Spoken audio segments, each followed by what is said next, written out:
کیا مطلب اس کا ہے کہ قرآن کو تکیہ نہ بناؤ؟ مطلب ہے کہ سستی اور تغافل نہ برتو۔ کیا نہ برتو؟ سستی اور تغافل کا مطلب کیا ہوتا ہے؟ کاہلی کے ساتھ، کہ جیسے چاہے ویسے پڑھ لیے، نہیں۔ فرماتے ہیں اور رات اور دن میں اس کی تلاوت کرو۔ رات اور دن میں چاہے تھوڑی ہی تلاوت کیوں نہ کرو، مگر رات اور دن دونوں میں اس کی تلاوت کرنی چاہیے جیسا تلاوت کا حق ہے، اور اس کو پھیلاؤ اور تغنی کرو، یعنی اچھی آواز سے پڑھو، ٹھیک ہے، یا اس کا معاوضہ نہ لو، اور جو کچھ اس میں ہے اسے غور کرو تاکہ تم کو فلاح ملے، یعنی کامیابی ملے۔ اس کے ثواب میں جلدی نہ کرو کیونکہ اس کا ثواب بہت بڑا ہے جو اللہ تعالیٰ آخرت میں عطا فرمائے گا۔ کہاں عطا فرمائے گا؟ ابو داؤد اور بیہقی نے جابر رضی اللہ تعالیٰ عنہ سے روایت کی، کہتے ہیں کہ ہم قرآن پڑھ رہے تھے۔ کون قرآن پڑھ رہے تھے؟ حضرت جابر رضی اللہ تعالیٰ عنہ، اور ہمارے ساتھ اعرابی اور اجمی بھی تھے۔ اعرابی کا مطلب کیا ہے؟ دیہات کے رہنے والے۔ کہاں کے؟ اور اجمی سے مراد کیا ہے کہ عرب شریف کے علاوہ ملک سے، جیسے ہم لوگ یہ سب عرب عجم میں کہلاتا ہے، تو کچھ عربی بھی تھے اور کچھ اجمی بھی تھے۔ اتنے میں رسول کائنات صلی اللہ علیہ وسلم تشریف لائے اور فرمایا کہ قرآن پڑھو، تم سب اچھے ہو۔ سبحان اللہ، کیا فرمایا؟ ہاں، بعد میں قومیں آئیں گی جو قرآن کو اس طرح سیدھا کریں گی جیسے تیر سیدھا ہوتا ہے، اس کا بدلہ جلدی لینا چاہیں گے، دیر میں لینا نہیں چاہیں گے، یعنی دنیا میں بدلہ لینا چاہیں گے کہ ہم پڑھے تو ہم کو اس وقت بدلہ ملے، حالانکہ اللہ رب العزت اسے آخرت میں عطا فرمائے گا۔ کہاں عطا فرمائے گا؟ تو کہاں چاہیے قرآن پڑھنے کا بدلہ؟ دنیا میں چاہیے کہ آخرت میں چاہیے؟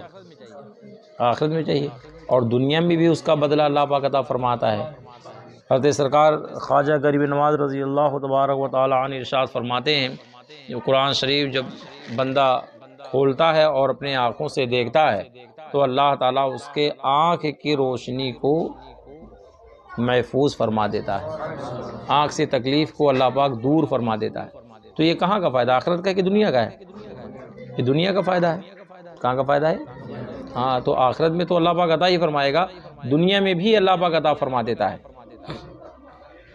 بیہقی نے حذیفہ رضی اللہ تعالیٰ عنہ سے روایت کی کہ رسول اللہ صلی اللہ تعالیٰ علیہ وسلم نے فرمایا، قرآن کو عرب کے لحن اور آواز سے پڑھو۔ کس لحن میں پڑھنا چاہیے؟ عربیوں کے طریقے سے۔ کس طرح پڑھنا چاہیے؟ عربیوں کے طریقے سے پڑھنا چاہیے، اور آواز سے پڑھو، عرب کے آواز میں، اپنی آواز میں نہیں، عرب کی آواز میں۔ اور عرب کی آواز میں کیسے پڑھو گے؟ جو ہمارے ہاں عام طور سے قرآن شریف پڑھنے کا رواج ہے وہ کیا ہے؟ غلط ہے۔ عوام میں جو پڑھتے ہیں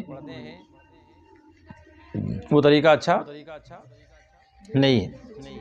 اہل عشق اور یہود و نصارہ کے لحن سے بچو، یعنی قواعد موسیقی کے مطابق گانے سے بچو، یعنی گانے کے طرز پہ قرآن نہیں پڑھنا چاہیے۔ اور میرے بعد ایک قوم آئے گی جو قرآن کو ترجیع کے ساتھ پڑھے گی، جیسے گانے اور نوحہ ترجیع ہوتی ہے۔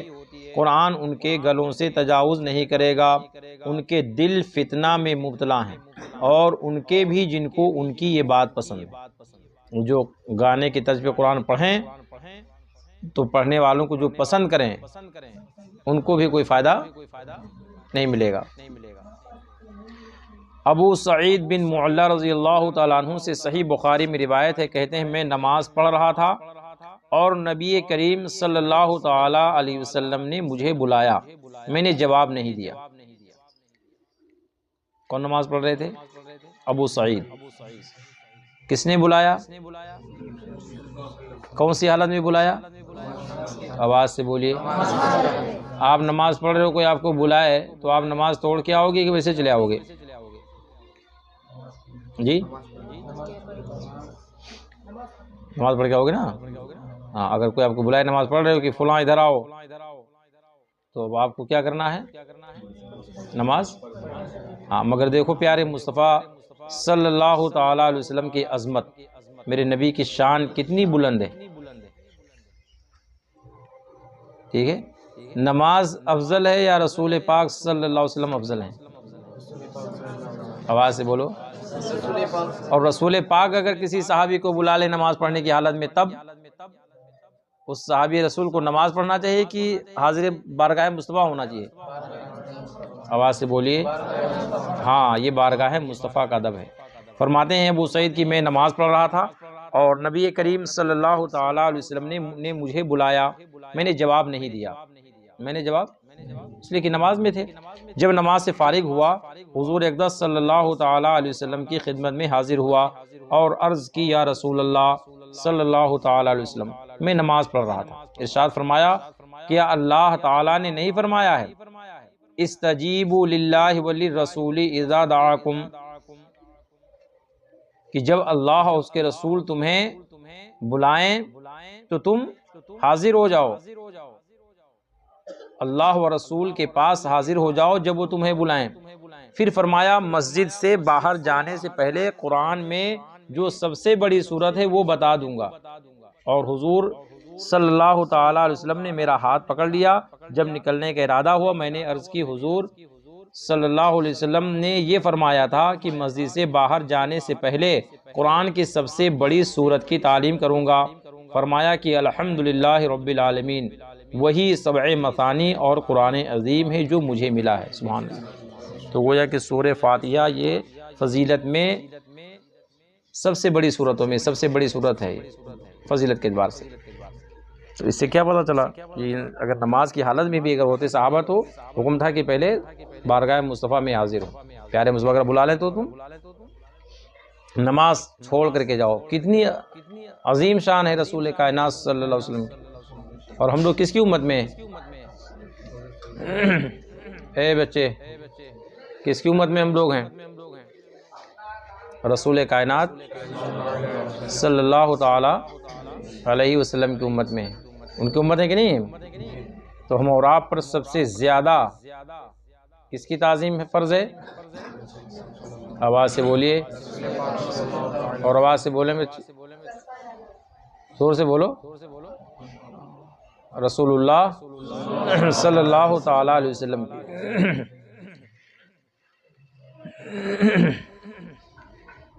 ترمذی نے ابو ہریرہ رضی اللہ تعالیٰ عنہ سے روایت کی کہ رسول اللہ صلی اللہ تعالیٰ علیہ وسلم نے ابی بن کعب سے فرمایا کہ نماز میں تم کس طرح پڑھتے ہو؟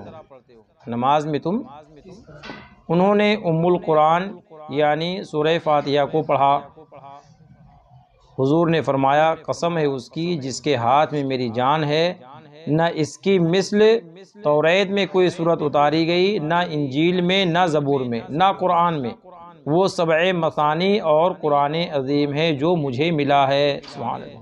یعنی سورہ فاتحہ کی اتنی بڑی فضیلت ہے کہ اس جیسی صورت نہ تو توریت شریف میں ہے، نہ تو انجیل شریف میں ہے، نہ تو زبور شریف میں ہے، اور فرماتے نہ تو قرآن میں ہے۔ یہ اللہ پاک نے صرف مجھے عطا فرمایا ہے جو سبع مثانی اور قرآن عظیم ہے۔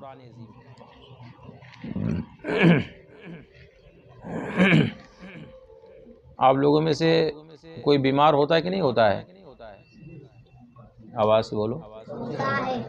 بیمار ہوتے ہیں کہ نہیں ہوتے ہیں آپ لوگ؟ جی آواز سے بولو۔ تو کیا کرتے ہیں؟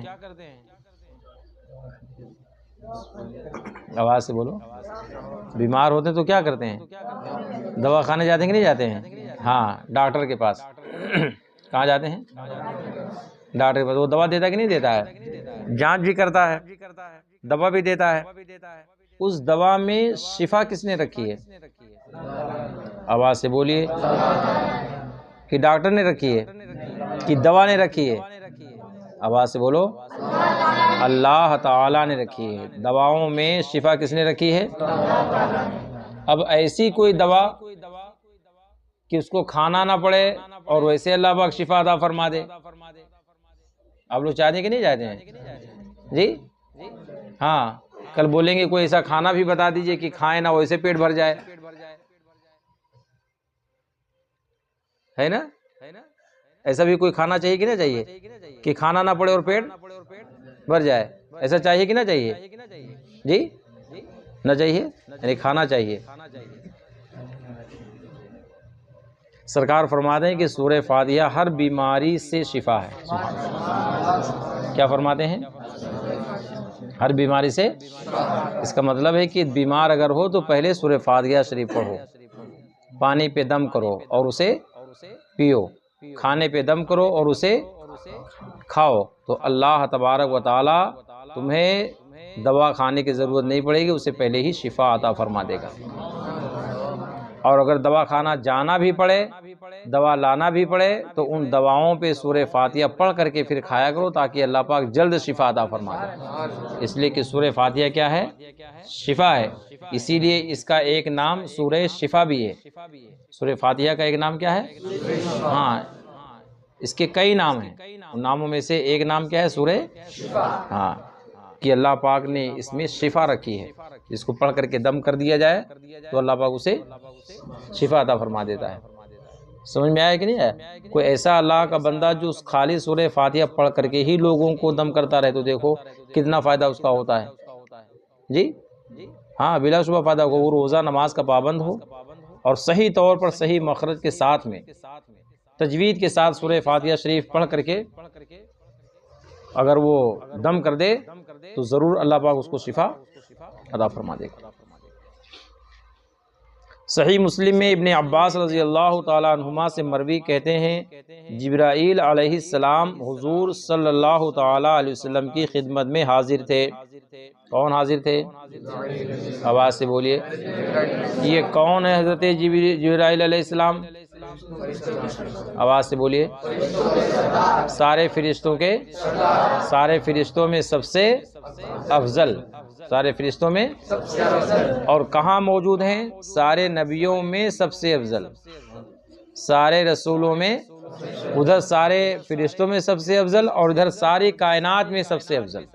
چاہے فرشتے ہوں، نبی ہوں، ولی ہو، اللہ پاک کے بعد سب سے افضل رسول کائنات صلی اللہ تبارک و تعالی علیہ وسلم ان کی بارگاہ میں حاضر ہیں. اوپر سے ایک آواز آئی. کہاں سے؟ اوپر سے. فرماتے ہیں کہ انہوں نے سر اٹھایا اور یہ کہا کہ آسمان کا یہ دروازہ آج ہی کھولا گیا ہے. اوپر سر اٹھایا اور اس کے بعد میں فرمایا حضرت جبریل علیہ السلام نے کہ آسمان یہ جو آواز آ رہی اوپر سے، تو جس دروازے سے آواز آ رہی ہے دروازہ آج ہی کھولا گیا ہے، آج سے پہلے کبھی نہ کھلا. ایک فرشتہ اترا. جبریل علیہ السلام نے کہا یہ فرشتہ آج سے پہلے کبھی زمین پر نہیں اترا. اس نے سلام کیا اور یہ کہا کہ حضور اقدس صلی اللہ تعالی علیہ وسلم کو بشارت ہو کہ 2 نور حضور صلی اللہ تعالی علیہ وسلم کو دیے گئے. سبحان اللہ. کتنے نور دیے گئے؟ وہ فرشتہ کیا بشارت لے کر کے آیا کہ 2 نور دیے گئے. کتنے نور دیے گئے؟ 2 نور دیے گئے. اور حضور صلی اللہ تعالی علیہ وسلم سے پہلے کسی نبی کو نہیں ملے. سبحان اللہ. یہ بھی ایک شان ہے پیارے مصطفیٰ کہ یہ 2 نور حضور سے پہلے کسی نبی کو. انبیاء کرام کتنے ہیں؟ کم و بیش 1,24,000 یا 2,24,000. تو 1,24,000 یا 2,24,000 فرماتے ہیں کہ اس سے پہلے کسی نبی کو اللہ پاک نے یہ 2 نور عطا نہیں فرمایا. وہ 2 نور کیا ہیں؟ فرماتے ہیں وہ 2 نور یہ ہیں سورہ فاتحہ. سبحان اللہ. یہ اور کسی نبی کو پیارے مصطفیٰ کو عطا فرمایا اللہ پاک. اور سورہ بقرہ کا خاتمہ یعنی سورہ بقرہ کی آخری آیتیں جو حرف آپ پڑھیں گے وہ دیا جائے گا. سبحان اللہ. جو حرف آپ پڑھیں گے وہ اللہ پاک آپ کو عطا فرمائے گا. تو کتنی بڑی فضیلت ہے کہ ایسے دروازے سے اللہ پاک نے اس کو نازل فرمایا جو کبھی، اور ایسے فرشتے کے ذریعے سے اللہ پاک نے نازل فرمایا جو کبھی زمین پہ آیا نہیں، اور ایسے نبی کو عطا فرمایا کہ آپ سے افضل کوئی دنیا میں نبی آیا نہیں. اور یہ 2 نور اللہ پاک نے آپ کے علاوہ کسی کو عطا. تو مسلمانوں یہ ہم اور آپ کے لیے ہے کہ اللہ پاک نے ہم اپنے محبوب کے صدقے میں ہم اور آپ کو عطا فرمائی فضیلت. کس کے پڑھنے کے لیے؟ ہم اور آپ کے پڑھنے کے لیے نا. کہیں بھی رہو آپ، شام کو اپنے گھر پہ بیٹھو آرام کے ساتھ میں، وضو آپ کا ہو، ادب کے ساتھ بیٹھیے اور الحمد شریف کی طرف. کتنا ٹائم لگے گا؟ مشکل سے 3 منٹ. کتنا بہت زیادہ اگر آپ صحیح طور پہ مخرج کے ساتھ تجوید کے ساتھ اگر تلاوت کریں گے تو اتنا، ورنہ تو اتنا بھی ٹائم نہیں لگتا ہے. اور تلاوت کر کے گھر میں دم کر دو. کیا کر دو؟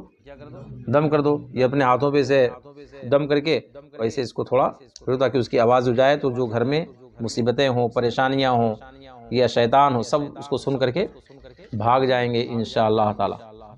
سمجھ میں آیا؟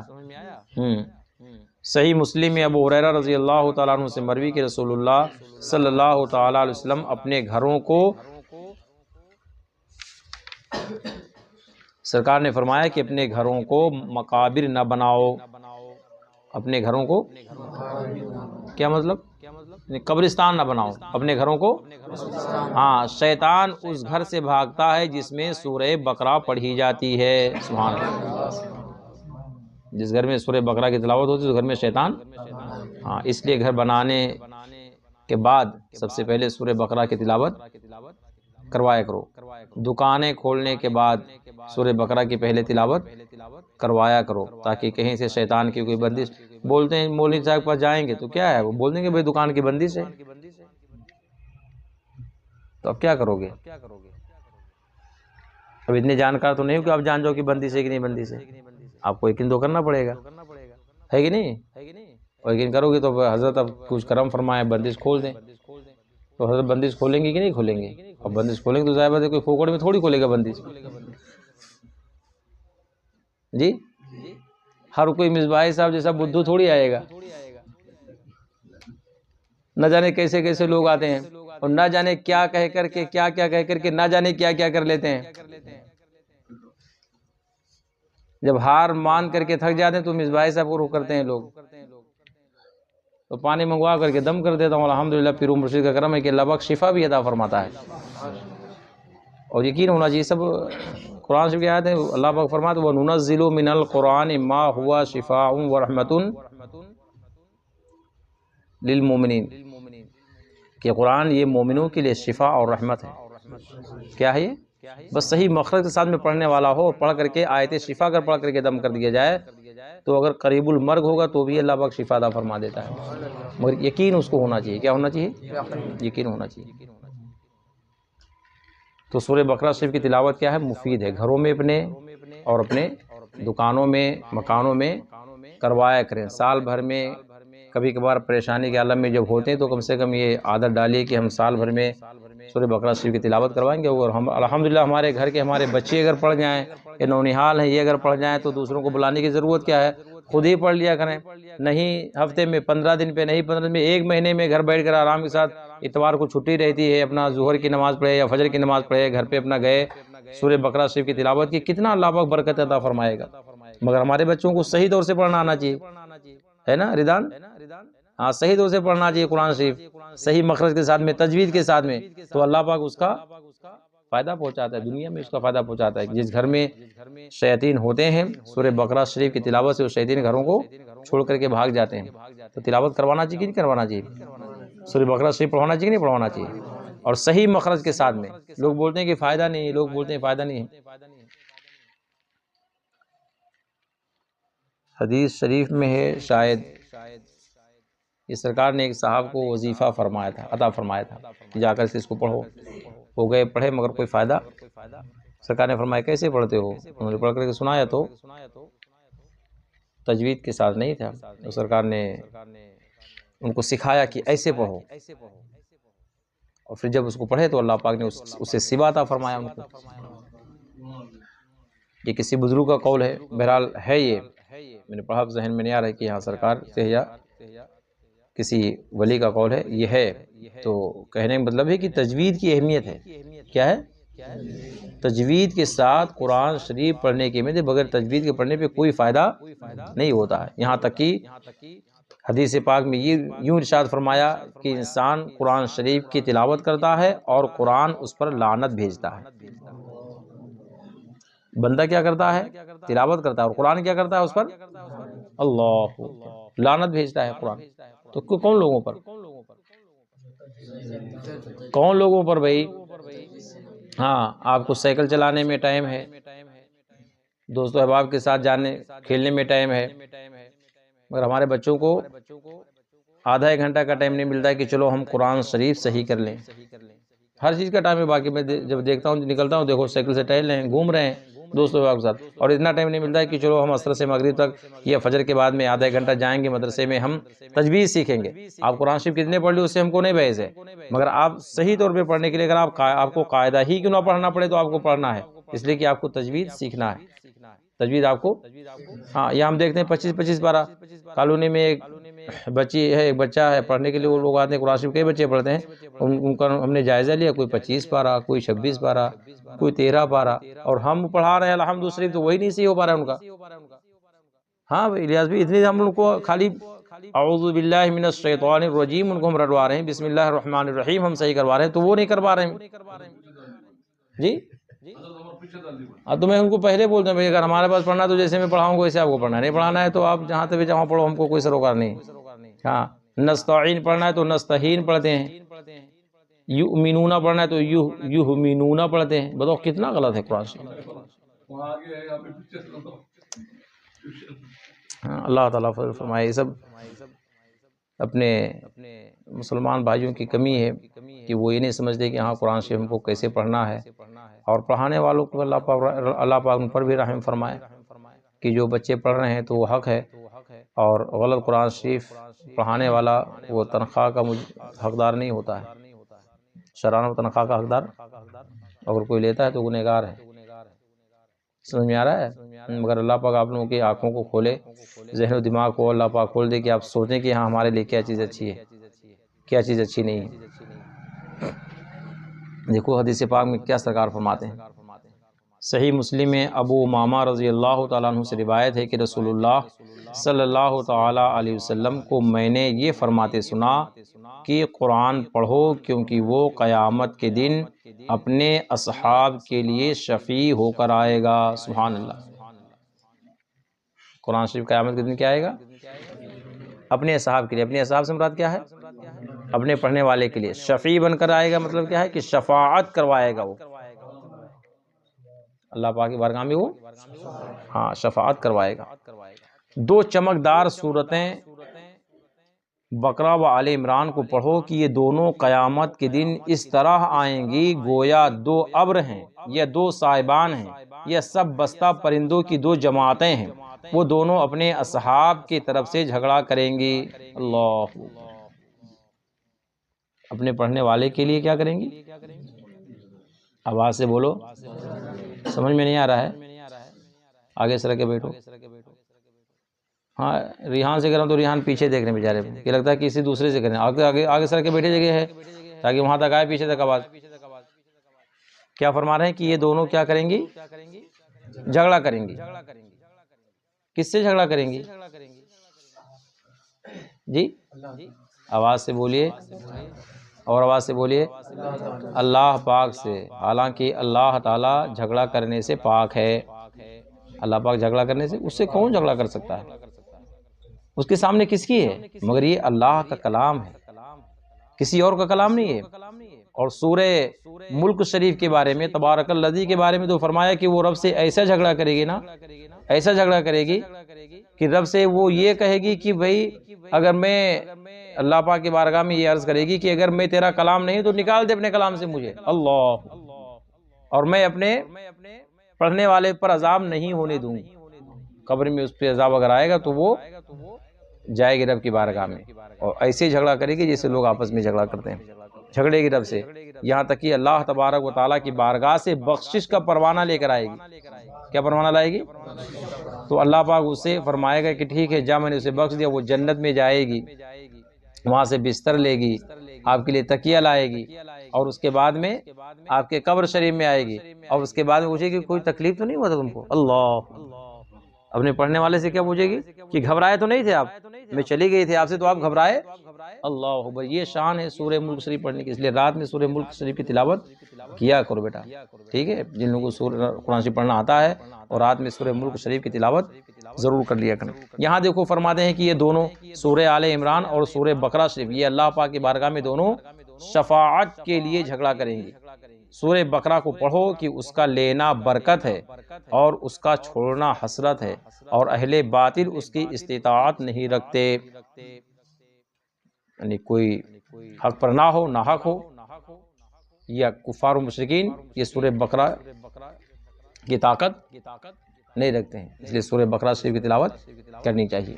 صحیح مسلم میں ابی بن کعب رضی اللہ تعالیٰ عنہ سے مروی کہ رسول اللہ صلی اللہ تعالیٰ علیہ وسلم نے فرمایا، اے ابو المنذر، یہ ابی بن کعب کی کنیت ہے، فرمایا تمہارے پاس قرآن کی سب سے بڑی آیت کون سی ہے؟ میں نے کہا اللہ و رسول واللہ رسولہ عالم، یعنی اللہ تعالیٰ اور اس کے رسول صلی اللہ علیہ وسلم زیادہ جانتے ہیں۔ سرکار نے فرمایا، اے ابو المنذر، تمہیں معلوم ہے کہ قرآن کی کون سی آیت تمہارے پاس سب میں بڑی ہے؟ میں نے عرض کی اللہ لا الہ الا هو الحی القیوم، یعنی آیت الکرسی شریف۔ حضور نے میرے سینے پر ہاتھ مارا اور فرمایا، ابو المنذر تم کو علم مبارک ہو، سبحان اللہ، تم کو علم مبارک ہو، یعنی جو آپ نے بتایا یہی سب سے بڑی صورت، یہی سب سے بڑی آیت ہے۔ صحیح بخاری میں ابو ہریرہ رضی اللہ تعالیٰ عنہ سے مروی کہتے ہیں کہ رسول اللہ صلی اللہ تعالیٰ علیہ وسلم نے زکوٰۃ رمضان یعنی صدقہ فطر کی حفاظت مجھے سپرد فرمائی۔ بڑی پیاری حدیث شریف، اس کو غور سے سنیے آپ، ہے نا، جو تجارت والے ہیں ان کے لیے کام دے گی انشاءاللہ تعالیٰ۔ کیا فرماتے ہیں حضرت ابو ہریرہ رضی اللہ تعالیٰ عنہ کی سرکار نے رمضان شریف کی زکوٰۃ جو صدقہ فطر ہے، جو اس کا مال آیا ہوا تھا، سرکار نے اس غلے کی حفاظت کے لیے فرماتے ہیں مجھے متعین فرما دی کہ ابو ہریرہ یہ غلہ صدقے کا آیا ہوا ہے فطرے کا، اس کو آپ کو دیکھنا ہے، اس کی دیکھ ریکھ آپ کے ذمے ہے، اس کی حفاظت آپ کے ذمے ہے۔ فرماتے ہیں ایک آنے والا آیا اور غلہ بھرنے لگا، آنے والا آیا اور غلہ بھرنے لگا، فرماتے ہیں میں نے اسے پکڑ لیا اور یہ کہا کہ تجھے حضور کی خدمت میں پیش کروں گا، تجھے حضور کی خدمت میں، ہاں وہ کہنے لگا میں محتاج ہوں، کیا کہنے لگا؟ میں محتاج ہوں، عیال دار ہوں، یعنی بال بچوں والا ہوں، سخت ضرورت مند ہوں۔ یہ جب کہا تو حضرت ابو ہریرہ نے اسے چھوڑ دیا۔ جب صبح ہوئی حضور اقدس صلی اللہ علیہ وسلم نے فرمایا ابو ہریرہ تمہارا رات کا قیدی کیا ہوا؟ سبحان اللہ۔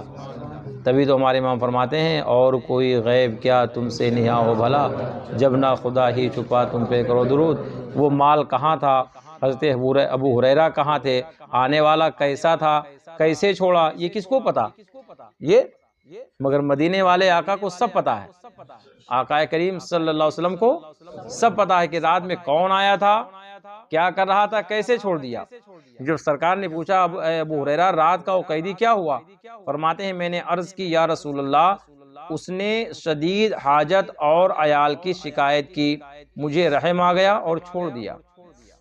سرکار نے ارشاد فرمایا وہ تم سے جھوٹ بولا اور وہ پھر آئے گا۔ اللہ، فرمایا اس نے جھوٹ بولا ہے تم سے اور وہ، دیکھو یہی تو خبریں ہیں غیب کی، یہی تو، ہاں ابھی آیا نہیں ہے مگر سرکار کے فرماتے ہیں وہ پھر آئے گا۔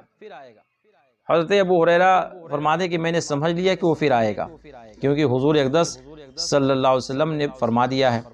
میں اس کے انتظار میں تھا، وہ آیا اور غلہ بھرنے لگا، آ گیا پھر وہ اور غلہ بھرنے لگا۔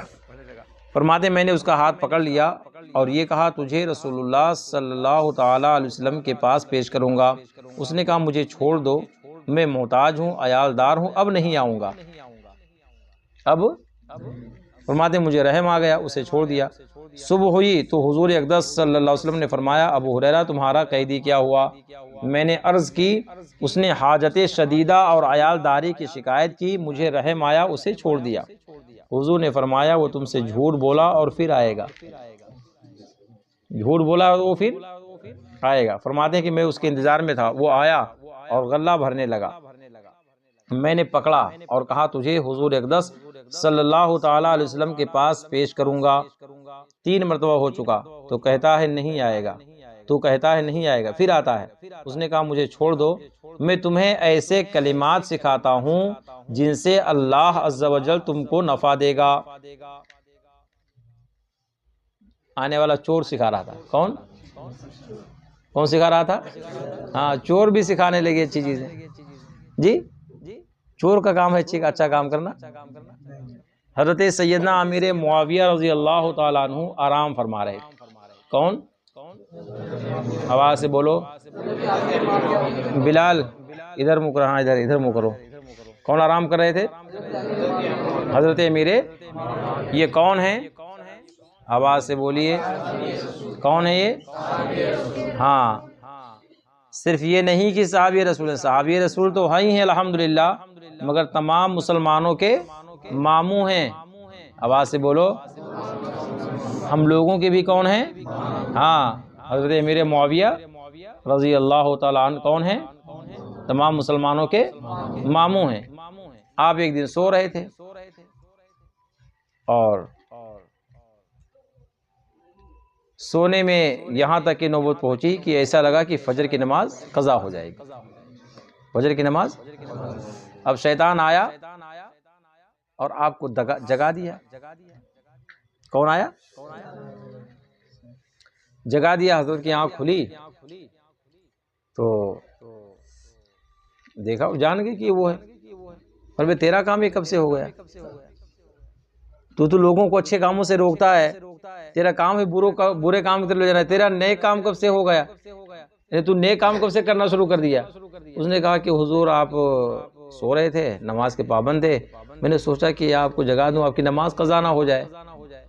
حضرت نے فرمایا تو مکر سے دھوکہ دیتا ہے، دھوکے سے کام لیتا ہے، تو سچ سچ بتا ورنہ تجھے میں یہاں سے ہٹنے نہیں دوں گا۔ اللہ، شیطان پر بھی قبضہ کس کا ہے؟ آواز سے بولیے، آواز سے بولیے۔ حضرت سیدنا عمر فاروق اعظم کی شان یہ تھی کہ شیطان آپ کے سائے سے بھاگتا تھا۔ اگر وہ دیکھتا کہ حضرت عمر کا گزر ہوتا تو اس راستے کو چھوڑ کر کے بھاگ جاتا تھا۔ یہ کس کی شان تھی؟ سرکار کے صحابہ کی شان تھی۔ حضرت امیر معاویہ کی شان یہ تھی کہ شیطان پر حضرت امیر معاویہ کا قبضہ تھا۔ جب یہ فرماتے میں تجھے یہاں سے ہٹنے، اس سے پتہ کیا چلا کہ شیطان سے طاقت زیادہ کس کو ہے؟ صحابی رسول کو ہے۔ شیطان سے طاقت کس کو ہے؟ تو شیطان سے زیادہ علم بھی ان کو ہوگا کہ نہیں ہوگا؟ اب اگر جو یہ اپنی کتاب میں یہ لکھے کہ رسول اللہ کا علم کم ہے، شیطان کا علم زیادہ ہے، وہ شیطان ہے کہ انسان ہے؟ جی، اور کس نے لکھا ہے یہ؟ آواز سے بولو، اور آواز سے بولیے، اور آواز سے بولیے۔ وہابیوں کا پیشوا خلیل احمد امبیٹھوی، اس نے کتاب لکھی۔ حقیقت میں کتاب کا لکھنے والا رشید احمد ہے، یہ خلیل احمد کا استاذ ہے، مگر اس کو چھاپا کس کے نام؟ خلیل کے نام سے، اپنے شاگرد کے نام سے۔ اس کتاب میں لکھا جس کا نام ہے براہین قاطعہ۔ کیا نام ہے؟ کیا نام ہے کتاب کا نام؟ براہین قاطعہ۔ اس کتاب میں لکھا کہ رسول اللہ کا علم کم ہے، شیطان اور ملک الموت کا علم زیادہ ہے۔ معاذ اللہ۔ اب آپ دیکھو کہ علماء مصطفیٰ کیا کہتے ہیں کہ سرکار سے بڑھ کر کے دنیا میں کوئی آیا ہی نہیں ہے۔ جی، تو بڑھ کر کے جب کوئی نہیں آیا تو سرکار ہر چیز میں سب سے افضل ہیں۔ یہ میرے مصطفیٰ دنیا میں تشریف لائے اور اللہ تعالیٰ نے پیارے مصطفیٰ سے افضل کسی کو پیدا ہی نہیں فرمایا۔ ہمارے آقا سب سے افضل ہیں، تو علم میں کم ہوں گے کیا کسی سے؟ جی، جب ہر چیز میں افضل ہیں تو ہر چیز میں افضل ہیں۔ یہ میرے آقا افضل ہیں تو ہر چیز میں افضل ہیں۔ یہ ہم اہل سنت اور یہ عقیدہ ہم کو کس نے دیا ہے؟ آواز سے بولیے، کس نے دیا ہے؟ ہاں، امام اہل سنت اعلیٰ حضرت کا نام کیا تھا؟ ہاں، محمد۔ کیا نام تھا؟ پیدائشی نام آپ کا کیا تھا؟ احمد رضا محمد۔ ہاں، جو حقیقت میں رسول پاک صلی اللہ علیہ وسلم کے رضا تھے، خوشی تھے کہ ہر چیز میں رسول کائنات کی خوشی کو مقدم رکھا کرتے تھے۔ سمجھ میں آیا؟ تو اللہ کے بندوں کا یہ حال۔ حضرت امیر معاویہ رضی اللہ تعالیٰ عنہ نے جب اس کو ڈانٹا اور کہا میں تجھے جانے نہیں دوں گا، تب اس نے کہا کہ میں نے اس لیے آپ کو جگا دیا تھا کہ میں یہ کبھی نہیں چاہتا ہوں کہ انسان زیادہ بھلائی کرے، اس کو زیادہ ثواب ملے، میں کبھی یہ پسند نہیں کرتا ہوں۔ میں نے اس لیے آپ کو جگا دیا کہ میں جانتا تھا کہ اگر آپ کی نماز قضا ہو گئی تو آپ روئیں گے رب کی بارگاہ میں، اور رو کر کے جب آپ اس نماز کو پڑھیں گے تو اللہ تعالیٰ آپ کو زیادہ ثواب عطا فرماتا۔ اس لیے میں نے کہا جتنا آپ کو ملتا ہے اتنا ہی ملے، اس سے زیادہ نہ ملے۔ اللہ، یہ شیطان کا کام۔ اور یہاں وہی شیطان سکھا رہا ہے کس کو؟ حضرت ابو ہریرہ کو۔ کس کو سکھا رہا ہے؟ رضی اللہ تعالیٰ عنہ کو۔ کیا کہا کہ مجھے چھوڑ دو، میں تمہیں ایسے کلمات سکھاتا ہوں جن سے اللہ عز و جل تم کو نفع دے گا جب تم بچھونے پر جاؤ۔ کیا کہا اس نے؟ جب تم تو آیت الکرسی پڑھو۔ کیا کہا؟ ہاں، آخر آیت تک۔ کہاں تک؟ ہاں، صبح تک اللہ عز و جل کی طرف سے تم پر نگہبان ہوگا۔ صبح تک رات میں پڑھو گے تو صبح تک اللہ پاک کی جانب سے تم پر ایک حفاظت کرنے والا مقرر ہوگا اور شیطان تمہارے قریب نہیں آئے گا۔ یہ اس نے سکھایا کس کو؟ حضرت ابو ہریرہ نے اس کو سرکار کی بارگاہ میں پیش کیا اور کہا یا رسول اللہ میں نے اسے چھوڑ دیا۔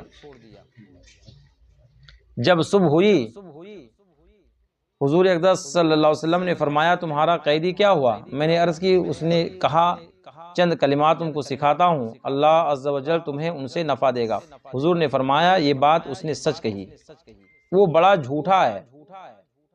یہ بات اس نے سچ کہی ہے تو بڑا جھوٹا، مگر یہ جو بات کہی اس نے یہ سچ کہی۔ اور تمہیں معلوم ہے کہ 3 راتوں سے تمہارا مخاطب کون ہے، یعنی تمہارا وہ قیدی کون ہے، تمہیں معلوم ہے؟ فرماتے میں نے عرض کی نہیں۔ حضور نے فرمایا کہ وہ شیطان ہے۔ کون تھا وہ کوئی انسان نہیں تھا، وہ کون تھا؟ شیطان تھا۔ تو سیدنا سرکار ابو ہریرہ کے بارگاہ میں آتا تھا کیونکہ ذمہ داری ان کی تھی کہ مال کی حفاظت کرنا ہے، تو اس میں رخنا انداز ہوتا تھا، رخنا پیدا کرتا تھا۔ صحیح بخاری مسلم میں ابو مسعود رضی اللہ تعالیٰ عنہ سے مروی کہ رسول اللہ صلی اللہ تعالیٰ علیہ وسلم نے فرمایا سورہ بقرہ کی آخری 2 آیتیں، سورہ بقرہ کی جو شخص رات میں پڑھ لے وہ اس کے لیے کافی ہے، وہ اس کے لیے ہاں۔ اللہ تعالیٰ نے آسمان و زمین کے پیدا کرنے سے 2000 برس پہلے ایک کتاب لکھی۔ کتنے ہزار برس پہلے؟ کس کے پیدا کرنے سے پہلے؟ ہاں، زمین و آسمان کے پیدا کرنے سے پہلے اللہ تعالیٰ نے 2000 برس پہلے ایک کتاب لکھی۔ اس میں سے 2 آیتیں جو سورہ بقرہ پر ختم ہیں، سورہ بقرہ کے ختم پر ہیں، نازل فرمائی۔ جس گھر میں 3 راتوں تک پڑھی جائیں شیطان اس کے قریب نہیں جائے گا۔ اس لیے کم سے کم 3 دن سورہ بقرہ، 3 رات کم سے کم سورہ بقرہ شریف کی تلاوت کرنی چاہیے لگاتار۔ سورہ بقرہ کے خاتمہ کی 2 آیتیں اللہ عز و جل کے اس خزانہ میں سے ہیں جو عرش کے نیچے ہے۔ اللہ عز و جل نے مجھے یہ دونوں آیتیں دیں، انہیں سیکھو اور اپنی عورتوں کو سکھاؤ کہ وہ رحمت ہیں۔ وہ کیا ہیں؟ ہاں، اور اللہ عز و جل سے نزدیکی اور دعائیں ہیں، تو ان کو خود بھی سیکھنا چاہیے اور اپنے گھر کی عورتوں کو بھی، اس لیے کہ دونوں آیتیں کیا ہیں؟ آیتیں رحمت ہیں اور اللہ تعالیٰ سے نزدیکی حاصل کرنے کے لیے ایک ذریعہ اور وسیلہ ہیں اور دعا بھی ہیں۔ صحیح مسلم میں ابو درداء رضی اللہ تعالیٰ عنہ سے مروی کہ رسول اللہ صلی اللہ تعالیٰ علیہ وسلم نے فرمایا سورہ کہف کی پہلی 10 آیتیں جو شخص یاد کرے وہ دجال سے محفوظ رہے گا۔ کس سے محفوظ رہے گا؟ ہاں، دجال اس پر کچھ قابو نہیں پا سکتا۔ جو شخص سورہ کہف جمعہ کے دن پڑھے گا اس کے لیے 2 جمعہ کے مابین نور روشن ہوگا۔ سبحان اللہ، کیا روشن ہوگا؟ الحمدللہ یہ فقیر ہر جمعہ کو قرآن شریف کی تلاوت خاص طور سے سورہ کہف شریف پوری پڑھتا ہوں۔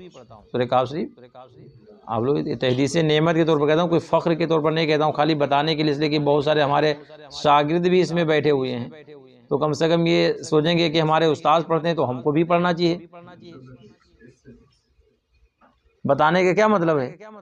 شاگرد ہو نا تو دیکھو کہ ہمارے استاد پڑھتے ہیں تو ہم کو بھی پڑھنا چاہیے، کہ استاد کی باتوں کو اپنانا چاہیے کہ نہیں اپنانا چاہیے؟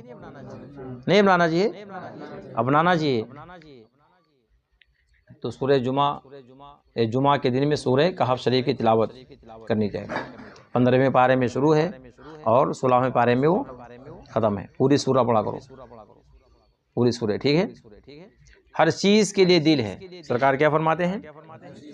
ہر چیز کے لیے دل ہے، اور قرآن کا دل یاسین شریف ہے۔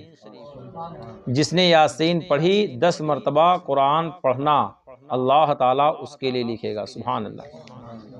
ایک مرتبہ سورہ یاسین شریف پڑھے گا تو 10 مرتبہ قرآن پڑھنے کا ثواب اللہ پاک اس کو عطا فرمائے گا۔ کتنی مرتبہ؟ تو پڑھنا چاہیے کہ نہیں پڑھنا چاہیے؟ فجر میں سہانا وقت رہتا ہے تو بستر پہ رہتے ہوں گے آغوش میں، شیطان تھپکی دے کر کے سلاتا ہے، اچھے سے رہو، ابھی تو بہت ٹائم باقی ہے، سو جاؤ، سہانا وقت ہے، یہ وقت نہیں ملے گا کبھی، ہے نا؟ شیطان سلاتا ہے کہ نہیں سلاتا ہے؟ ہاں، اچھے سے سلاتا ہے شیطان۔ فجر میں آئے گا تو خوب اچھے سے سلا دے گا کہ ہاں سو جاؤ، ایسا وقت پھر نہیں ملے گا، یہ بہت سہانا وقت ہے، اس میں سو جاؤ، نیند پوری ہو جائے گی۔ کون سلاتا ہے؟ جی ہاں، تو سو جاتے ہیں آپ لوگ کہ نہیں سوتے ہیں؟ جی سوتے ہیں کہ نہیں سوتے ہیں؟ ہمارے سارے بچے سب سو جاتے ہیں فجر میں، ایک بھی بچے نہیں پہنچتے مسجد میں، سب آرام کے ساتھ سو جاتے ہیں۔ جی اچھا، ماشاء اللہ، اللہ پاک کوشش، فقیر کوشش کر رہا ہے کہ کم سے کم ہمارے بچوں میں اللہ پاک پیدا فرما دے۔ میری دلی تمنا ہے کہ کم سے کم نہیں نوجوان سدھرتے ہیں تو ہمارے بچے ہونہار اگر یہ سدھر جائیں تو یہ سمجھیں گے ہم اس بھائی صاحب کی محنت کچھ رنگ لائی ہے، اس لیے کہ یہی ہمارے لیے ذخیرہ ہیں، یہ ہمارے لیے ذریعہ ہیں۔ اللہ پاک ان کے صحیح ہونے پر میرے لیے اللہ پاک ذریعہ نجات بنائے گا انشاءاللہ تعالی۔ میں ان کو کوشش کرتا ہوں، اور حقیقت یہ ہے کہ جتنا میں اپنے مدرسہ گلشن نظام میں نہیں مارتا ہوں اتنا ان بچوں کو میں سزا دیتا ہوں۔ گلشن نظام میں اتنا میں نہیں مارتا ہوں جتنا سزا میں ان کو دیتا ہوں، مارتا ہوں بے تحاشا ان کو مارتا ہوں، پیٹے ایچی کرتا ہوں کہ یہ سدھریں کم سے کم۔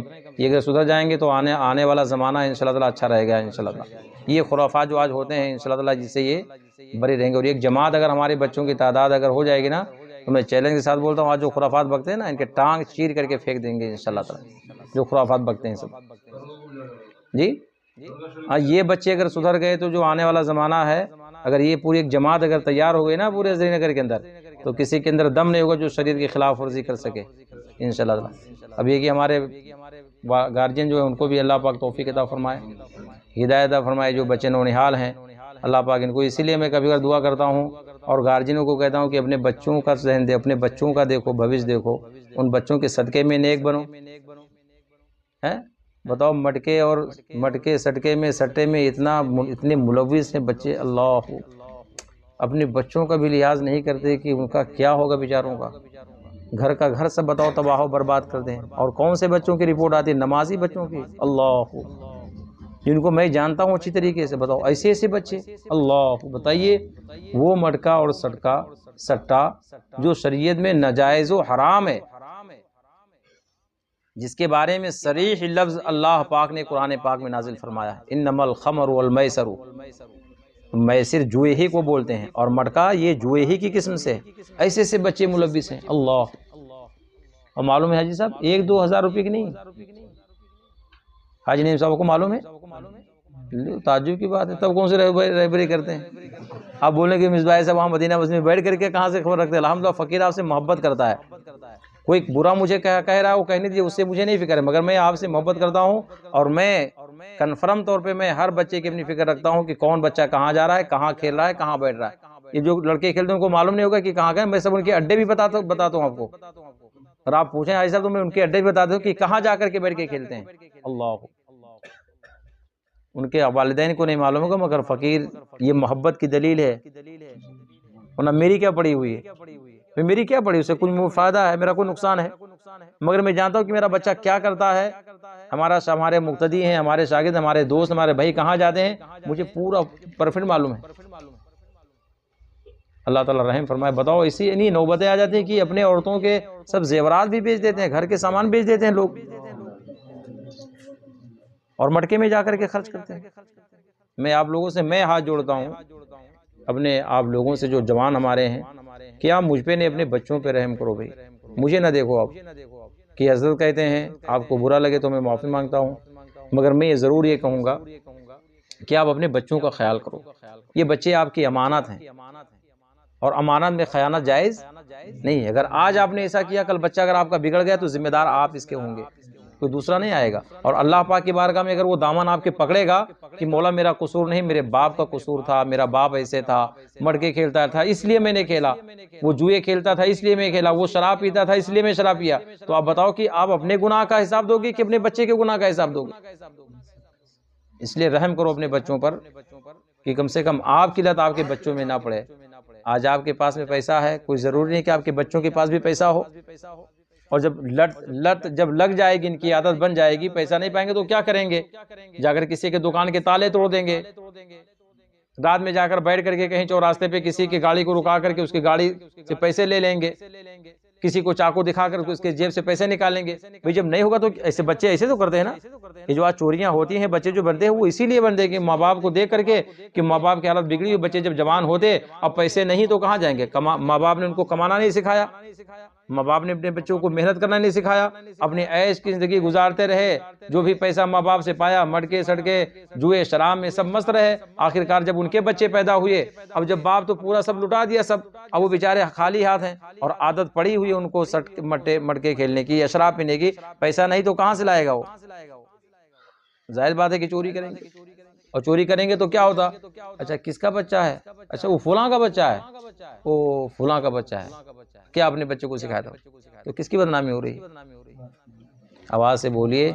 اس لیے میں اپنے بھائیوں سے، خاص طور جو ہمارے نوجوان ہیں یا بچے ہیں جو بھی ان کاموں میں ملوث ہوتے ہیں، ملوث ہیں، وہ توبہ کریں سچے دل سے اور اپنے بچوں پہ رحم کریں، اور قرآن اور اللہ اس کے رسول کے حکم پر عمل کریں۔ یہ کوئی چھوٹی چیز نہیں، بہت بری چیز ہے۔ آپ اسی ہاتھ میں قرآن کبھی لیتے ہو، کبھی آپ تسبیح پڑھتے ہو، کبھی درود شریف پڑھتے ہو، پھر اسی ہاتھوں میں آپ ایسے غلط پیسے بھی لیتے ہو، تاش جوئے بھی لیتے ہو۔ اور نوجوانوں جو بچے موبائل چلاتے ہیں اسے بھی کہتا ہوں کہ بیٹا یہ سب گیم، یہ سب بہت بری چیز ہے۔ جن بچوں کا اینڈرائڈ موبائل ہے وہ گیموں سے بھی دور ہیں، وہ آپ کو وہیں پہنچائے گا۔ آج آپ کو اچھا لگے گا، آپ لوڈو کھیلو گے، گیم کھیلو گے، کل وہی آپ کو پہنچائے گا وہاں جوئے کی طرف۔ اس لیے یاد رکھو بیٹا یہ سب چیزیں موبائل میں نہیں۔ اسکول میں بھی جو گیم ہوتے ہیں وہ خالی اسکول میں رکھو، گیم موبائل میں نہ رکھو بیٹا۔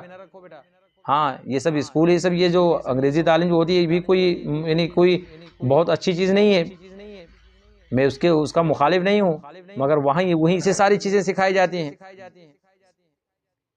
آپ کو گیم بھی سکھائیں گے، کھیلنا بھی سکھائیں گے، سب کچھ سکھائیں گے، مگر ایسا کھیل جو شرعاً جائز ہو کھیلو، مگر ایسی چیزیں نہ کھیلو۔ وہ اسکول کی حد تک رکھو، وہاں سے آنے کے بعد میں اپنا کام ختم۔ اپنے کو وہ کرنا ہے جو ہمارے رب نے، ہمارے آقا نے، پیارے مصطفیٰ نے، غوث پاک نے، سرکار غریب نواز نے، اعلیٰ حضرت سرکار مفتی اعظم سرکار تاج الشریعہ جو ہمیں عطا فرمائے، ہم کو اسی کے مطابق کرنا ہے انشاءاللہ تعالیٰ کا۔ یہ ویسے کرنا ہے کہ نہیں کرنا ہے؟ ہاں انشاءاللہ تعالیٰ۔ اصلاح کی نیت رکھو بیٹا کہ آپ کا کوئی بھائی اگر بگڑ رہا ہو تو اس کو سدھارنے کی کوشش کرو، اس کو پیسے دے کر کے اس کو بگاڑنے کی کوشش مت کرو۔ اور آج یہی ہوتا ہے آج۔ ہاں اسی لیے مصباح صاحب بہت سارے لوگوں کے دلوں کے کانٹا ہیں کہ وہ کب چاہتے ہیں کہ یہ کانٹا کب ختم ہو جائے، کانٹا کب نکلے، اسی لیے کہ وہ جانتے کہ کون کیسے کر رہا ہے، کون بچوں کو بگاڑ رہا ہے۔ اور میں تو چیلنج سے بولتا ہوں کہ جس دن نوبت آئے گی میں نام لے کر کے بولوں گا، اور میں کسی کو کوئی ڈرتا ہوں کوئی کرے اور نہیں ہمارا کچھ۔ ہاں نام آئے گی جو یہ شرارتیں کرتے ہیں، جو بچوں کو غلط راہوں پہ لگاتے ہیں، انہیں پیسہ دے کر کے ان کے کیریکٹر کو، ان کے کیریئر کو بیکار کرتے ہیں، وہ کبھی اچھے نہیں۔ اور یاد رکھو جو آپ کو بری لت لگائے وہ آپ کا کبھی دوست نہیں ہو سکتا ہے۔ ہو سکتا ہے؟ بری عادت لگانے والا آپ کا دوست ہو سکتا ہے؟ نہیں ہو سکتا ہے۔ اس لیے یاد رکھو بیٹا ہمیشہ اچھے رہو، اچھوں کے ساتھ میں رہو۔ سمجھ میں آیا ریان رضا؟ بروں کی دوستی نہیں اپنانا چاہیے۔ مولا روم فرماتے ہیں صحبت صالح ترا صالح کند، صحبت طالح ترا طالح کند۔ اچھوں کی صحبت آپ کو اچھا بنا دے گی اور بروں کی صحبت آپ کو برا بنا دے گی۔ اس لیے نہ کم سے کم نیک کرو تو کم سے کم گناہ بھی نہ کرو۔ میں تو ایک بولتا ہوں ہمیشہ سمجھاتا ہوں کہ نہ اچھا کرو تو کم سے کم گناہ بھی مت کرو۔ اور بعض گناہ ایسے جو گناہ بے لذت ہوتے اس میں کچھ بھی نہیں فائدہ ہوتا ہے۔ ایک گناہ ہوتا ہے جس میں انسان کو لذت محسوس ہوتی ہے، مثلا کوئی سامان اگر چرا لیے کھا لیے تو آپ کو تھوڑی دیر کے لیے تو لذت آئے گی اس میں نا، مگر وہ چیز جس کو آپ گناہ کریں تو کوئی لذت بھی اس میں نہیں آ پا رہے ہیں، گناہ بے لذت، اس سے کیا فائدہ ہوتا ہے؟ اس لیے بچیے اور یاد رکھیے کہ ہمیشہ آپ کے ذہن میں شریعت مصطفیٰ ہونی چاہیے، مسلمان ہونے کے ناطے کہ ہم کو شریعت کی فکر ہونی چاہیے۔ کس کی فکر ہونی چاہیے؟ ہاں۔ اور اپنے نوجوانوں سے میں عرض کروں گا کہ نوجوان صحیح سے رہیں تاکہ یہ جو آنے والی نسل بیٹا آپ کو دیکھی کر یہ سب سنوریں گے انشاءاللہ تعالی۔ ایک عالم دین، یہ ایک استاد اپنے بچوں کو لاکھ سمجھائے، مگر کبھی کبھار ایسا ہوتا ہے کہ یہ سمجھانا یہ سب بیکار ہو جاتا ہے۔ ایک انسان کو اگر دیکھا کہ میرا دادا ایسا کر رہے تھے، میرے ابا ایسے کر رہے تھے، ان کے ذہن میں اگر وہ غلط طریقہ اگر کہیں بس گیا تو یہ سارے سمجھانے پر پانی پھر جاتا ہے۔ اس لیے آپ کو بھی نیک بننے کی ضرورت ہے تاکہ معاشرہ صحیح رہے۔ درود شریف پڑھ لیجئے۔ اللہم صلی علی سیدنا مولانا محمد معدن الجود والکرم وعلیہ بارک وسلم، صلاۃ و سلام علیک رسول اللہ صلی اللہ تعالی علیہ وسلم۔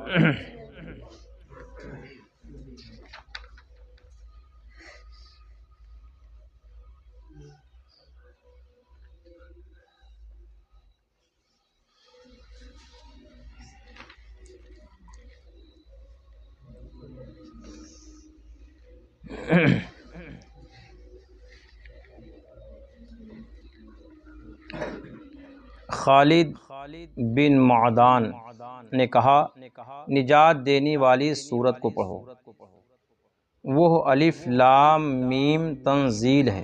مجھے خبر پہنچی ہے کہ ایک شخص اس کو پڑھتا تھا، اس کے سوا کچھ نہیں پڑھتا تھا، اور وہ بہت گنہگار تھا۔ اس سورت نے اپنا بازو اس پر بچھا دیا اور کہا، اے رب اس کی مغفرت فرما دے کہ مجھ کو کثرت سے پڑھتا تھا۔ سبحان اللہ۔ رب تعالیٰ نے اس کی شفاعت قبول فرمائی اور فرشتوں سے فرمایا کہ اس کی ہر خطا کے بدلے میں ایک نیکی لکھو اور ایک درجہ بلند کرو۔ سبحان اللہ۔ خطا کے بدلے اللہ پاک نیکی لکھوا رہا ہے، اور یہ سب مصیبت ہے جب آپ صحیح مخرج کے ساتھ پڑھو گے تب۔ کیسے پڑھو گے؟ ہاں، صحیح مخرج کے ساتھ پڑھو گے تب۔ اور خالد نے یہ بھی کہا کہ یہ اپنے پڑھنے والے کی طرف سے قبر میں جھگڑا کرے گی، قبر میں کہے گی، الہی اگر میں تیری کتاب سے ہوں تو میری شفاعت قبول فرما، اور تیری کتاب میں سے نہیں ہوں تو اس میں سے مجھے مٹا دے۔ اللہ۔ اور وہ پرند کی طرح اپنے بازو اس پر بچھا دے گی۔ جیسے پرندے دیکھیں نا، کبھی جیسے چھوٹے چھوٹے بچے جو ہوتے ہیں نا، دیکھو مرغی وغیرہ بچے تھے، اگر کوئی چیز جانور کو ان کو دے تو اپنے پر کے نیچے اس کو چھپا لیتے، لے لیتے کہ نہیں لیتے ہیں؟ تو ایسے فرماتے کہ وہ پر ان کو اللہ پاک لگا دے گا، جو اس کو پڑھتا ہے ان کو اپنے پر کے نیچے وہ چھپا لے گی سورہ۔ اللہ، یہ کتنا کرم ہے اللہ پاک کا۔ تو قرآن شریف تلاوت کرنی چاہیے کہ نہیں کرنی چاہیے؟ تو کیسے کرو گے؟ جیسے کہ قرآن شریف تلاوت کرنے کا حق ہے ویسے کرو گے کہ غلط طور پہ کرو گے؟ زا لکھا ہوا ہے تو اس کو جیم اگر پڑھو گے تو صحیح ہے، جیم اگر لکھا تو اس کو زا پڑھو گے تو صحیح ہے، ہا لکھا ہوا ہے تو اس کو ہا پڑھو گے تو صحیح ہے، خا لکھا ہوا ہے تو اس کو قاف پڑھو گے صحیح ہے، اور قاف کو خا پڑھو گے تو صحیح ہے؟ نہیں، صحیح طور پہ قاف کو ہم کو قاف ہی پڑھنا ہے، ہا کو ہم کو ہا پڑھنا ہے، زا کو ہم کو زا پڑھنا ہے، جیم کو ہم کو۔ تو جب یہ ہم پڑھیں گے تو یہ برکتیں اللہ تبارک و تعالی ہم اور آپ کو عطا فرمائے گا۔ فرماتے ہیں کہ وہ پرند کی طرح اپنے بازو اس پر بچھا دے گی اور شفاعت کرے گی اور عذاب قبر سے بچائے گی۔ اور خالد نے تبارک کے متعلق بھی ایسا ہی کہا ہے۔ تبارک سے مراد کیا ہے؟ سورہ ملک شریف، تبارک الذی 29واں پارہ جس سے شروع ہے۔ اور جب تک ان دونوں کو پڑھ نہ لیتے خالد سوتے نہ تھے، یعنی دونوں سوروں کو جب پڑھ لیتے جب ہی وہ آرام فرماتے تھے۔ اور طاؤس نے کہا کہ یہ دونوں صورتیں قرآن کی ہر ایک صورت پر 60 حسنات کے ساتھ فضیلت رکھتی ہیں، یعنی ہر صورت میں 60 نیکیوں سے زیادہ ان کا ثواب اللہ پاک عطا فرماتا ہے۔ کتنی نیکیوں سے زیادہ؟ 60۔ قرآن پاک میں 30 آیت کی ایک صورت ہے، آدمی کے لیے شفاعت کرے گی یہاں تک کہ اس کی مغفرت ہو جائے گی، اور وہ تبارک الذی بیدہ الملک ہے، یعنی سورہ ملک شریف ہے۔ کون سی سورہ ہے وہ؟ اس میں کتنی آیتیں ہیں؟ آواز سے بولیے۔ پیچھے تک میری آواز آ رہی ہے کہ نہیں آ رہی ہے؟ تو بول ہی نہیں رہے آپ لوگ۔ کتنی آیتیں ہیں؟ کتنی آیتیں ہیں؟ 30 آیتیں ہیں۔ بعض صحابہ نے قبر پر خیمہ گاڑ دیا، انہیں یہ معلوم نہ تھا کہ یہاں قبر ہے، انہیں یہ پتہ نہیں تھا کہ یہاں قبر ہے۔ خیمہ جانتے کہ نہیں جانتے ہیں؟ آواز سے بولیے جی۔ ٹینٹ جو فوجی لوگ لے کر کے چلتے ہیں نا، جہاں جاتے ہیں اوپر سے لگا دیتے ہیں، کیمپ لگا دیتے ہیں، اس کو کیا بولتے ہیں؟ خیمہ اس کو بولتے ہیں۔ کیا بولتے ہیں؟ صحابہ کرام نے لگا دیا، ان کو پتہ نہیں تھا کہ یہاں قبریں ہیں۔ ٹھیک ہے، اس میں سے کسی شخص نے تبارک الذی بیدہ الملک ختم سورہ تک پڑھا۔ جب انہوں نے نبی کریم صلی اللہ علیہ وسلم کی خدمت میں حاضر ہو کر یہ واقعہ سنایا تو حضور صلی اللہ تعالی علیہ وسلم نے فرمایا وہ مانعہ ہے، وہ کیا ہے؟ اور منجیہ ہے، عذاب الہی سے نجات دیتی ہے۔ سبحان اللہ۔ جو شخص سورہ واقعہ ہر رات میں پڑھے گا اس کو کبھی فاقہ نہیں پہنچے گا، یعنی کبھی وہ محتاج، ہاں تو سورہ واقعہ شریف پڑھنا چاہیے جس کو فاقہ سے نجات حاصل کرنا ہو۔ تو ابن مسعود رضی اللہ تعالیٰ عنہ اپنی صاحبزادیوں کو حکم فرماتے تھے کہ ہر رات میں اس کو پڑھا کریں۔ سبحان اللہ۔ اپنی شہزادیوں کو، بچیوں کو اپنے کیا فرماتے تھے کہ سورہ عبداللہ ابن مسعود فرماتے تھے پڑھا کریں۔ تو گھروں میں بھی اپنے بچیوں کو آپ لوگ بھی تاکید کریں کون سے سورہ پڑھنے کے لیے؟ آواز سے بولیے۔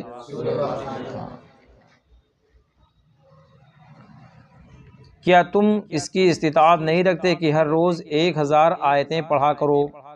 ہر روز کتنی آیتیں؟ کتنی آیتیں فرماتے ہیں سرکار؟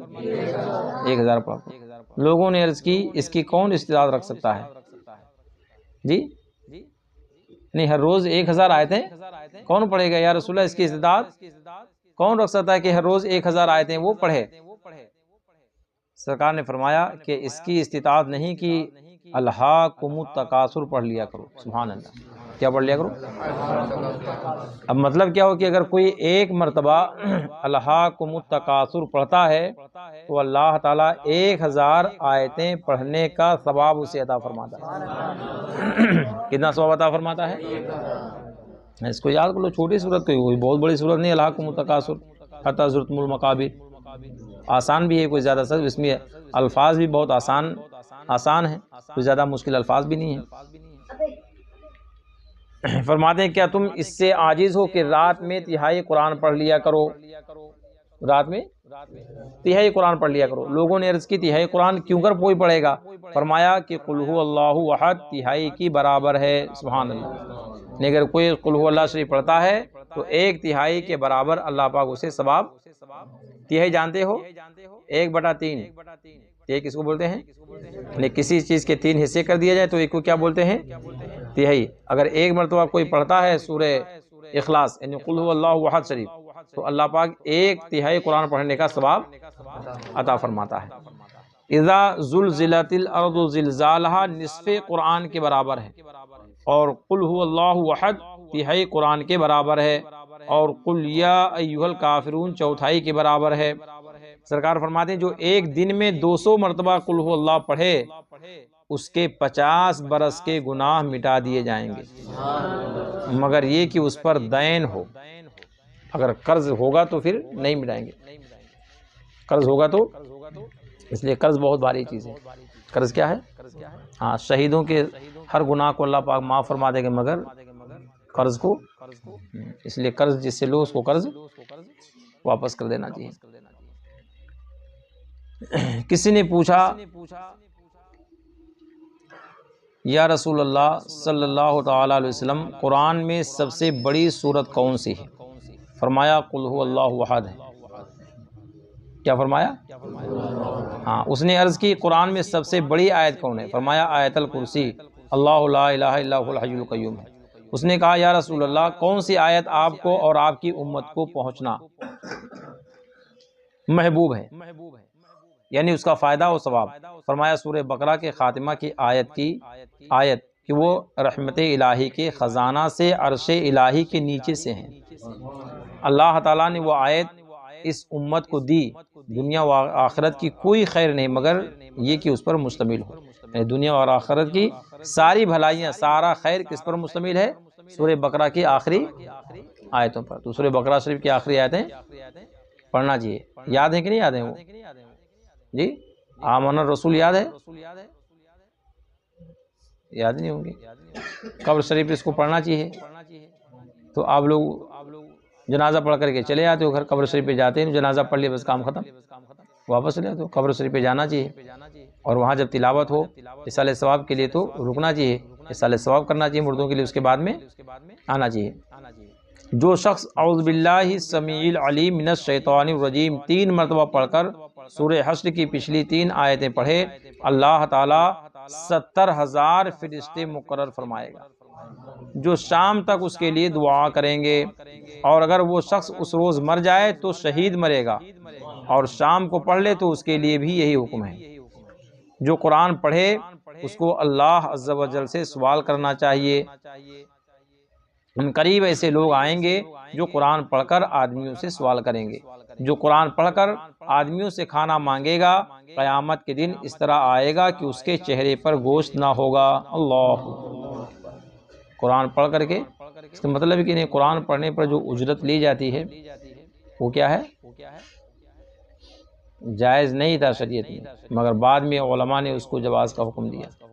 جب حالات زمانہ دیکھا کس طریقے سے مسلمانوں کے حالات ہیں کہ اگر کوئی خالی قرآن پڑھانے ہی پر مقرر ہو جائے تو اس کے بچے بھوکے مر جائیں گے، ان کو کوئی پوچھے گا نہیں کہ ہاں مولانا صاحب، مولوی صاحب گھر میں کچھ کھانا ہے کہ نہیں ہے، وہ تو بیچارے قرآن پڑھا رہے ہیں۔ اور لوگوں کا حال یہ ہے کہ وہ یہ نہیں دیکھیں گے کہ ہاں یہ قرآن پڑھا رہے ہیں یار، تو یہ سارا وقت تو یہی دیتے ہیں، تو ان کے گھر میں خرچہ کیسے چلتا ہوگا۔ یہ اس لیے علماء نے فرمایا کہ اجرت لینا جائز ہے، اجرت لینا، ہاں اسی بنا پر جواز کا حکم دیا، ورنہ تو مسلمانوں کی غفلت کی وجہ سے، کس کی وجہ سے؟ ہاں، اور غفلت کی وجہ سے جب دیکھا کہ حالات ایسے ہیں تو یہ ہوا کہ یہ قرآن پڑھانے والے ان کے بچوں کا خرچ کیسے چلے گا، ان کا خرچ کیسے چلے گا، تو علماء نے حکم دیا کہ یہ آپ لے سکتے ہیں۔ اس کا ذکر انشاءاللہ تبارک و تعالیٰ آئے گا۔ ابن عباس رضی اللہ تعالیٰ عنہما سے مصحف لکھنے کی اجرت سے سوال ہوا۔ کس کے لکھنے سے؟ اس سے پہلے بھی یہ مسئلہ بہت زور پکڑا تھا نا، مولانا الیاس صاحب والا، تعویذ کے اوپر پیسہ لیتے ہیں۔ ہاں، بڑا مسئلہ اٹھاتا ہے کہ یعنی کہاں لیتے ہیں تعویذ سے پیسہ۔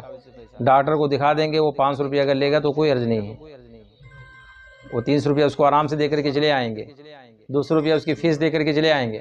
اگر مولوی صاحب نے ایک تعویذ اگر بنا کے دے دیا اور پیسہ لے لیا تو بولے کہ ناجائز حرام ہے، یعنی تب مفتی ہو جائیں گے۔ ہاں نہیں، دیکھو مسئلہ آ رہا ہے ابھی، دیکھیے ابن عباس رضی اللہ تعالیٰ عنہما سے مصحف لکھنے کی اجرت سے سوال ہوا، انہوں نے فرمایا اس میں حرج نہیں ہے، یعنی مصحف لکھنے میں کوئی حرج، مصحف لکھ کر کے اجرت لینے میں کوئی حرج۔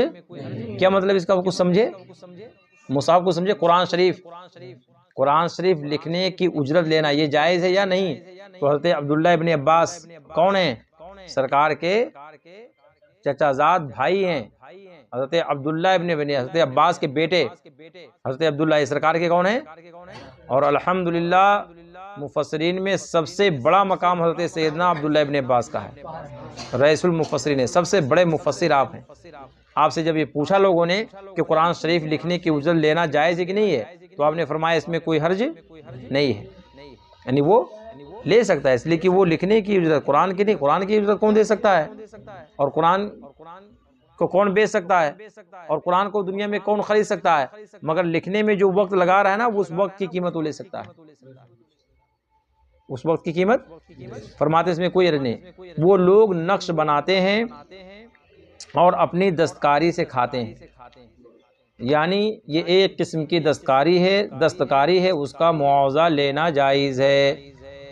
سمجھ میں آ گیا؟ آواز ہی نہیں آ رہی، سمجھ میں آ گیا؟ کیا آ گیا؟ آواز سے بولو بھائی، کیا بھائی جائز؟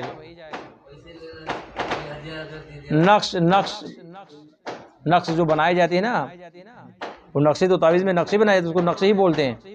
تو یہ نقش بنانے کی قیمت لینا کیا ہے؟ فرماتے ہیں کیونکہ یہ ایک قسم کی دستکاری، ہاتھ کا کام ہے۔ کس کا کام ہے؟ ہاتھ ہی سے تو لکھا جاتا ہے نا، تو اس کی اجرت لینا کیا ہے؟ جائز ہے۔ ورنہ تو قرآن شریف کو بیچنا، قرآن شریف کو خریدنا، ہاں اس لیے اس کو اگر لیا ہے تو اس کو ہدیہ کہا جاتا ہے۔ کیا کہا جاتا ہے؟ ہاں، کس کا ہدیہ کتنا ہے، یہی کہنا بھی چاہیے۔ اس کی قیمت ہونا، دنیا میں کوئی اس کی قیمت دے نہیں سکتا، اللہ کا مقدس کلام ہے، اس کو کون بیچ سکتا ہے؟ اب آج کا درس یہیں تک موقوف ہوتا ہے، یہاں تک آپ نے قرآن مجید پڑھنے کے، سورتوں کے پڑھنے کے بہت سارے احکام سماعت فرما لیے۔ اللہ تعالی ہم کو اور آپ کو سب کو اس پر عمل کی توفیق عطا فرمائے۔ آنے والا جو درس ہوگا وہ آداب مسجد اور قبلہ کا ہوگا۔ کس کا ہوگا؟ ہاں، اس سے بھی بہت سارے لوگ غافل ہیں۔ مسجد کے آداب کیسے کرنا چاہیے، مسجد کے آداب میں سے کیا چیز ضروری ہے، یہ جاننا ضروری کہ نہیں ضروری ہے؟ ہاں، تو آنے والے درس میں آپ لوگ شرکت کریں گے کہ نہیں کریں گے؟ جی